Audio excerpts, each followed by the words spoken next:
Il y a 3 ans déjà, de l'autre côté de l'Atlantique, le président du Salvador a décidé d'investir pour son pays dans les crypto-monnaies. À l'époque, il a été conspué par la classe politique et par le FMI. Il affiche aujourd'hui une plus-value de 100%.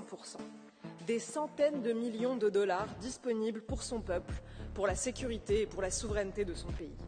Le monde entier se prépare désormais à tirer parti de cette révolution de la finance décentralisée.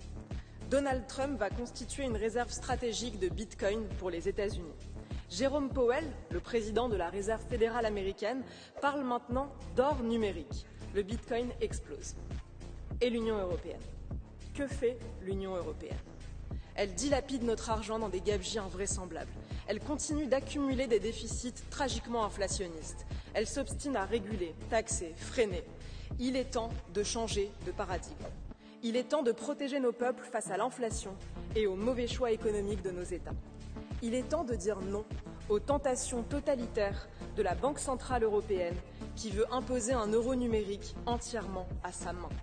Nous ne voulons pas de ce monde dystopique où un bureaucrate européen pourra demain nous interdire certaines transactions et même nous éliminer du système bancaire en un clic pour un simple propos tenu sur les réseaux sociaux ou pour une opinion qui déplaît.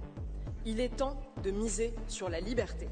Il est temps que nos États investissent dans le Bitcoin pour constituer des réserves stratégiques nationales. Il est temps de développer l'industrie du minage. Nous, les Français, nous avons les cartes en main avec notre atout nucléaire. Arrêtons de taxer toujours plus les détenteurs de crypto-monnaies. C'est leur intelligence, leurs risques, leurs nuits blanches qui ont constitué leur épargne. Laissons-les se protéger de l'engrenage fou que vous avez créé. Déficit public qui pousse à la création monétaire, qui crée l'inflation, qui conduit au chaos. Osons la liberté. Cessons d'avoir peur de notre ombre. Restons fidèles à l'ambition de notre civilisation. Merci.